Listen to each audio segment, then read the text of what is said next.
Hey everyone, it's Chrissy from Everyday Survival Gear, and today I'll bring you the Skilhunt H03. Well, let me change up modes. There we go, a little bit brighter. The weather's starting to cool down a bit. I can finally be happy. It's not as hot.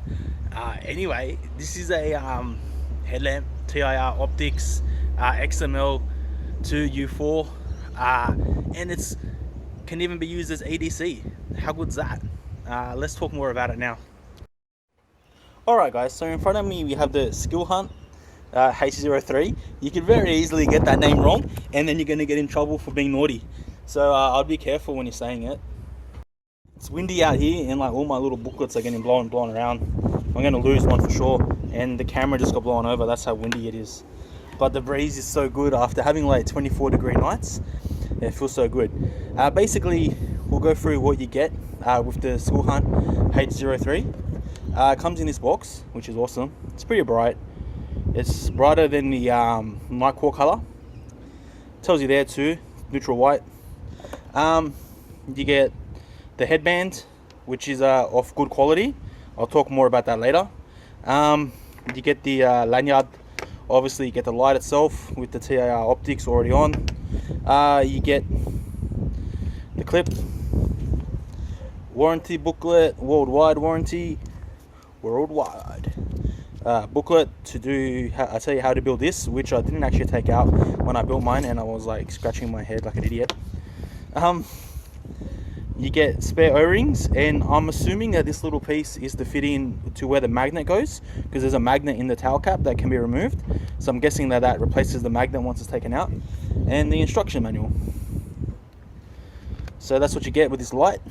You do get a lot because it is a headlamp, but it can also be used as a ADC, so that's why they give you all these little extra bits and pieces. I'll just adjust my tripod a bit and we should be a little bit closer in. Yeah, that's better. You can see that pretty clear. Alright, we'll just run through the specs, and then seeing it's a headlamp, I really can't wait to take it outside and use it. Well, when it's dark, because I'm already outside technically. It's actually like 5:30 and it's already this dark. Alright, super bright in latest Cree XML U4, which is true because it's an XML2 U4 inside here. The U4 is one of the later models. I think we're up to like U5 or U6 now, but most lights I buy still come with an XML U2, and the more high-end lights might come with an XML U3. So to have an XML U4 in here is like pretty cool because, you know, like they are kind of using better parts. So high performance, high efficiency, and energy conservation. So you get up to 1200 LED lumens. So ANSI rated, it's going to be about 1000 max, but the LED lumens are always more. Then you might lose lumens because of the optics and other things, the batteries that you're using and stuff. So it's all drawing power, so you're going to lose a little bit of output total. Bead surface lens, wide and uniform flood beam shot. So basically, is this talking about the optics here? It is like very wide. The beam, you don't really get much throw out of it. I think the maximum throw is like 132 meters, I think, somewhere around about there. You get a flat tail cap with a strong magnet, so it can be tail stood, I should say. Tail caps. It can be tail stood. You can even stand it on the head too, like so. But there is a magnet in here. I'll show you the magnet in a minute. Rugged, indestructible aluminium body with anti-scratching type par 3 anodizing. I don't know if it's not going to break because this thing only weighs 44 grams. So if you drop it, just be careful because like they're not made the most rugged. Like they are good quality, these lights, but all headlamps are a little bit lighter. So just be careful if you do drop them. They are a little bit touchy. Kind of like the impact resistance on this is only to 1 meter. So, you know, just be a bit wary. Multi-level dissipating heat design, excellent heat dissipation. Basically, this has a copper LED heat sink inside. So the LED sits on a copper MCPB. That helps dissipate heat. Obviously, it's got the heat fins here and everything else. Being not so heavy, obviously, it does get pretty hot. So it's got the integrated head and whatnot, as they're saying. Side switch button to transfer mode. User-friendly. It is a pretty user-friendly modes. It's not that hard to use, but there are a lot of modes. so it might take a little bit of time to get used to, but you're not going to use like 100 million modes every time you use it, so you're probably going to stick to the one set of modes that you want to use anyway. So 8 levels of output and 3 strobes, suitable for different environments.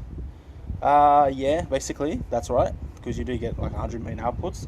Wide input range provides more choices of batteries, so you can use one 18650, which gives you a max of 900 lumens, or you can use two 16340s or CR123s, which gives you a max of 1000 lumens. So basically it's going to boost up the voltage to get that extra power.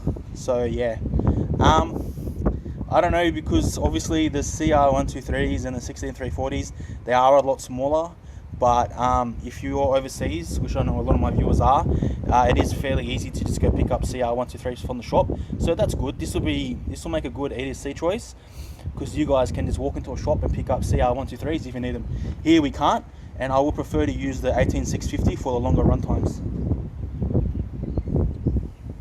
So high efficiency circuit driver, no visible flash in any mode. I have taken photos of this already for my blog, and doesn't seem to be any PWM, but we'll double check ourselves. Automatic memory function, remember last used settings, and can be preset to specific output for instant access. New intelligent temperature control technology for headlamp stable and safe use. So basically it'll start off high, and then once you get to a certain temp, which it will get to, it'll step down by itself. So it's not really a time step down, it's more of a thermal step down. Reverse polarity protection. So if you put the batteries in the wrong way around, I should say reverse polarity protection. So you got to put the batteries in the right way. If you don't, using two CR123s, that could be a bit dangerous, so just be careful. Engineered anti-slip knurling for tight firm grip. The knurling's awesome. Look at how cool it looks. It's so well cut, and like the light just looks cool itself. I don't know if like you guys like it, but the light does look awesome. I'll just quickly pull apart the light so you guys can just see, and then I'll put it on my head, and so you can look at my pretty face. The magnets inside there, you can kind of like pinch this in the spring, and then you can take the magnet out. Oh, my stuff almost just blew away. And then you can replace it with that little plastic bit that came as spare. I've got a Samsung cell in here. This is like 3200 milliamps, so the runtime that I get is awesome. It doesn't unscrew at the top, it's like glued on or something. So we have a look inside there. You can see it's double springs. You'll need a double springs basically because using the little CR123s, they're a bit shorter, so they could rattle if you don't. TIR optics, I should say. Stainless steel bezel here. There is a light underneath here. I'll show you that guy. I'll show you that light. That's stainless steel, also stainless steel screws. It's a pretty awesome looking light, like I've already said. It's got like a very premium feel to it, more so than a lot of other lights. Screw on, and it does flash when you put the battery in. That's normal. I'll show you this light on. You guys probably won't even be able to see it actually, because that light's going to be in the way. Can you guys see? Oh yeah, you can see it glowing green there. And then I'll put it in turn off, push and hold to turn off, and to go into lockout mode, push and hold. Now it's in lockout mode, and a beacon comes on. It's like a beacon mode, and you can see it flashes red. So it's got a red LED in here, but I don't think the other light is actually a LED. I think it's just the light from the headlamp itself goes up here, and then you can see the blue PCB switch, which makes it kind of glow blue. Funnily enough, fact is the Nightcore H03 actually does the same thing, but only Nightcore put on a dark switch instead. So I took mine apart, my H03, to put on TIR optics. You can see my optics there. And I took the switch out, had a little look around, and when this light's on, this also glows too. So because they're in like such close proximity, it's going to happen either way. I'll try to show you through the modes and talk about the rest of the specs, and then we'll take it outside. Before I forget, like I always do, shout out to Gibbs. They sent me this for review. They've sent me a couple of lights now. I've got a couple of really interesting lights coming up on the channel soon. So like and subscribe if you enjoy this. I wouldn't be able to bring you such new lights without their help, so thanks. They also gave me a coupon. This light is extremely cheap with the coupon. I'll leave the link in the description.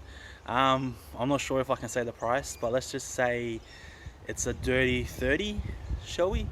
Somewhere around about there. Anyway, usually I frequent forums, flashlight forums heaps, and whenever anyone asks me, I always tell them to buy the HC30, the night core. But no qualms with telling people to buy this light instead, considering it's probably $25 cheaper than what the HC30 is, and it's just as good. So enough sucking up. You can still see the red light flashing there. We'll push and hold to turn that off, and it should blink. Alright, now it's unlocked. That should be low mode in the set 1. So that should be 3 lumens, I'm guessing. Then next mode should be 70 lumens. Then next mode should be 365 lumens. And next mode should be 900 lumens. Yeah, that appears to be 900 lumens, right? I'm annoying you guys heaps. I left this on because I can't be bothered taking it off and putting it back on. I had to use tweezers to reach in. So yeah, you can already see just by me shining it, it's a very neutral white tint because it's a darker day, so you can see that it's more orange. Now we'll switch to the second set of modes. So to do that, you double click. Now this should be the second set of modes. This should be 490 lumens, and then it'll go back down. This should be 0.5 lumens. Then this should be 20 lumens, and this should be 160 lumens, and then this now should be 490 lumens. And then if we double click again, it should take us back to the other mode set. Yeah, so you can definitely see that one wasn't quite as bright. You can see the difference there. This is the 900. And then this is the 490. Sorry for shining it, but you can kind of see on the camera that one's brighter than the other, just so I don't appear to be tripping out. Push and hold to turn off, and then I'll take you through the strobes. Alright, no doubt I'm about to get this very wrong, but I think from off you gotta click 3 times to get it into the strobe settings. Alright, yeah, so that's definitely on strobe. And now you got to double click to change to each mode. Alright, that's working. And then double click again. And that's your 3 strobes. Basically it's not 3 strobes. There'll be a strobe, SOS, and this will be beacon. This beacon mode comes in handy a lot when you're fishing. Depending on what sort of fishing that you do, rock fishing, on a boat, if you do need a light on, like, you kind of just throw this up and then it's just going to blink. Just like so. Alright guys, because it uses TIR optics, I had to take apart the front just to double check that it was TIR, because I was looking at it going, it doesn't look like TIR. Then I took it apart and like it definitely is. Yeah, but it looks different to my one that I just shown you, so I was like, oh, I'm not sure. It looked like it had a reflector and then just something over it, but it definitely is TIR optics. Because it uses TIR optics, you do lose out on throw because you do get a lot wider beam.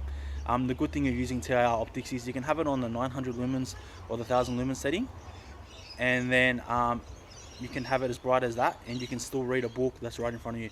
It's so spread out and diffused that you can do that. But unfortunately that means the max throw is only 123 meters, which is 3,800 CD. They say it's waterproof to IPX8. I took apart the front bezel. When I done that, it didn't have an O-ring around here or around the TIR optics, so I'm not quite sure how waterproof it's going to be, but I kind of want to know myself, because honestly I'm going to use this while I'm fishing. So we're going to wet it. I'm not going to dunk it in, I'm just going to spray it.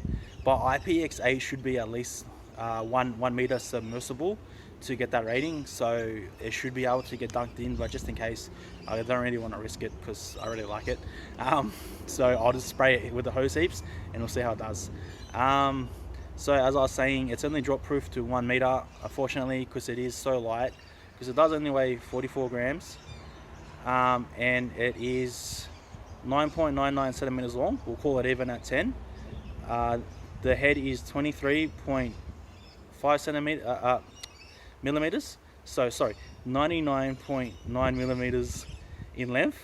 Then the head is 23.5 millimeters in length, and the body is 21.6 millimeters in length. So it only weighs 44 grams without the battery. So depending on what batteries you use, it's not going to be that much heavier. If you use CR123s, it's going to be like 60 grams heavier. That's pretty much all the specs. So, all right, let's leave it on. Can you see the hose? Yeah, you can see the stream. Wish me luck, because I still got to do the night part of this.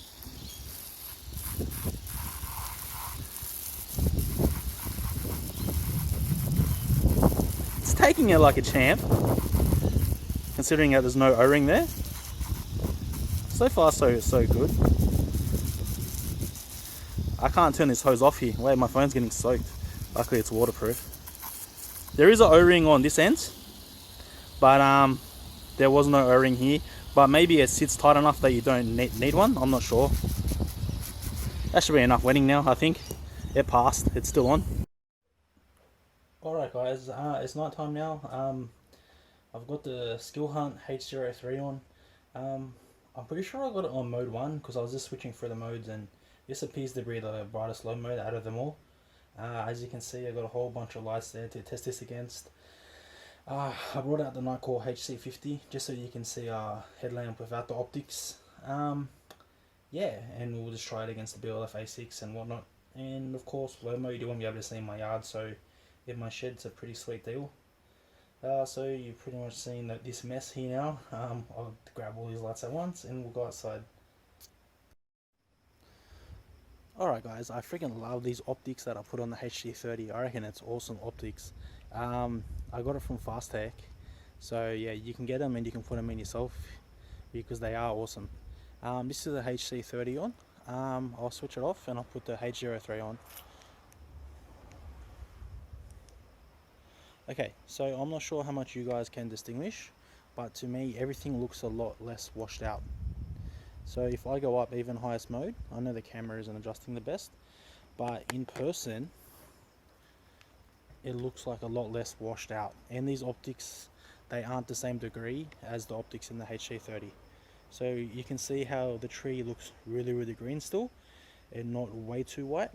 Obviously if I turn it down, if I put it there, you can see the lemons look very yellow and whatnot. Alright, there's a bug on there, a moth or something. Alright, that's enough stuffing around because it is kind of raining, and I'll show you the light getting used. Alright guys, so this is all going to be on the mode group 1.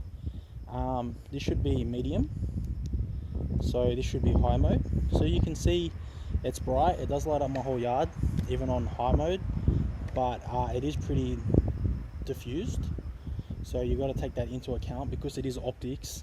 The beam is super wide. I've got the light like pushing outwards, and you can see it on my shirt. Unfortunately, I'm not standing behind the camera, I'm standing on the side, or else the optics will go to waste.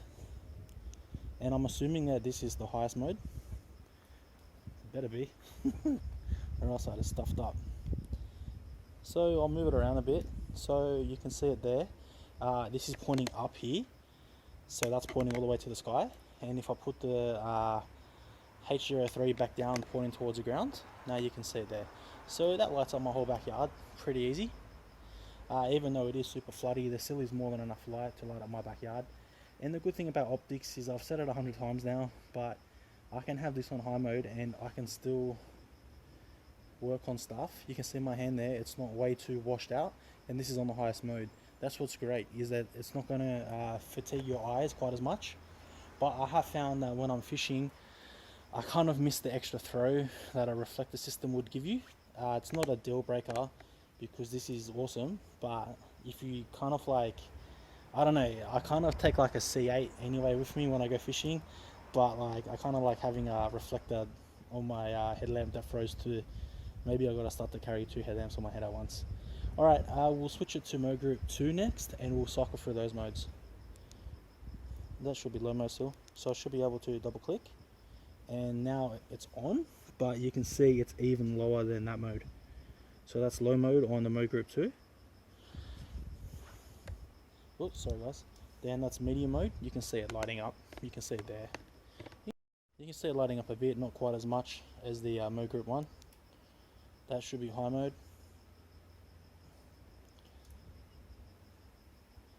And this should be turbo mode.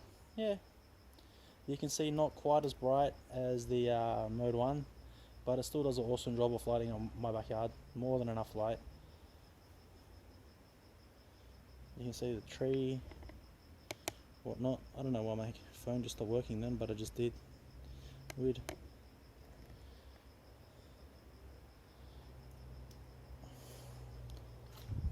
I don't know if you really need like all this selection with the modes. Like I guess it will come in handy, and it's not hard to access, but I'm kind of like, I'd rather probably just use a medium or high mode in the same group set than switch it over and then have to go all the way to high again from the other high mode, if you know what I mean. So like, yeah, but it does have memory, so if you leave it in either mode set 1 or mode set 2 and any of those settings there, low, medium, high or turbo, it will remember next time you turn on. So that's always a good feature. If you only want to use one set, then that means you only have to cycle through that one set because of the memory mode always. And then obviously if you want to change to the next set, either set 1 or set 2, you double click to get back or to change. I probably just made that sound confusing, but it's really not. Alright guys, I'll just turn the H03 off and I'll turn the knuckle H03 on. 1, 2, 3, 4, 5. So you can see the H03 is equally as bright. I think the beam is a tad wider with this optics. Let me just move back a little bit. If I could explain to you where these optics are, look at how wide the beam is now. That's like awesome. So that's the H03 on. We'll put this one facing right and we'll put the H03 facing left. Alright, HC30 right, H03 left. You can see they're both equally as bright. The H03 does seem a little bit brighter, but they should be both about the same. Generally speaking, the lighter color tints will seem brighter than these neutral white tints, but because the optics on the HC30 are more spread out than the H03 seems a little bit brighter. Alright guys, Skilhunt left, this is the last one, and BLF A6 right. The reason why I'm showing you this is because the BLF A6 will be a lot brighter, but the color tint means that you'll be able to see. This BLF A6 is like a 3500K tint, I think, or 4000K tint, somewhere around there. It's like pretty yellow. You can see it is fairly yellow. Alright guys, this has been Chris from Everyday Survival Gear, bringing you the Skilhunt H03. I hope you enjoyed it. I always have fun making these headlamp videos because I enjoy headlamps. They get the most use out of all my lights anyway. Yeah, so I hope you enjoyed it. Thanks for watching, and like and subscribe if you feel like it. Alright, thanks guys.